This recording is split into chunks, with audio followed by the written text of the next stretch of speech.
কাঁচি ছিল, ওই কাঁচিটা দিয়ে ওইখানে গলাটা এইভাবে কেটে ফেলছে। ফোন দেওয়ার পর আমি আসছি, আমি ঘটনাস্থল এসে দেখি যে দুজনে একজনের উপর একজনে রক্তাক্ত অবস্থায় পড়ে আছে। রক্তাক্ত অবস্থায় পড়ে থাকার পর এখন আমি দাদাকে যখন সাইড করছি, বদির উপর থেকে যখন দাদাকে যখন সরাই দিচ্ছি, দাদার একটু চান্স আছে।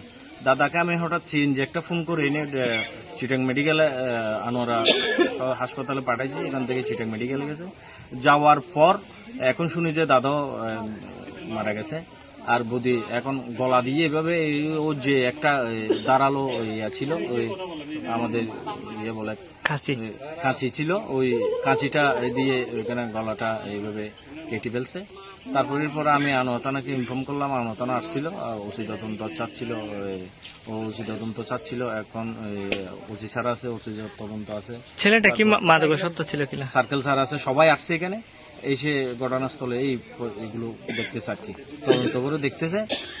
দেখার পর যেটা হয়, এটা আমার ভাইপো ছিল উপরে, রমি ছিল উপরে ছিল। আমি দেখছি উপরে আছে, যে আমি ডিস্টার্ব করি নাই। আনোয়ার থানা থেকে তারা আসছে, এসে দেখে আমি দেখাই দিয়েছি ওখানে দেখার পর ওখান থেকে নেমে ওকে আটক করে থানায় নিয়ে গেছে।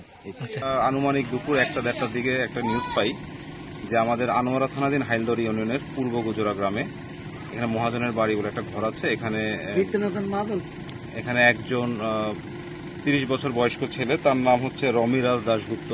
সে তার বাবাকে এবং মাকে অতর্কিতভাবে আঘাত করছে কাঁচি দিয়ে, এরকম একটা নিউজ আমরা পেয়েছি। এবং আসার পর আমরা প্রাথমিকভাবে তার মাকে মৃত অবস্থায় পাই। তার মায়ের গলায় এবং ঘাড়ে গভীর ক্ষতচিহ্ন রয়েছে।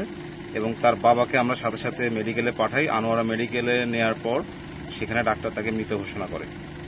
আর আমরা সাথে সাথেই যে আমাদের যিনি রমি দাশগুপ্ত, যিনি তার বাবাকে এবং মাকে ছুরি দিয়ে অতর্কিত আঘাত করেছেন, তাকে আমরা গ্রেফতার করতে সক্ষম হয়েছি।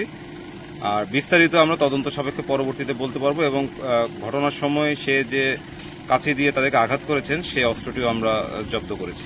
ধন্যবাদ।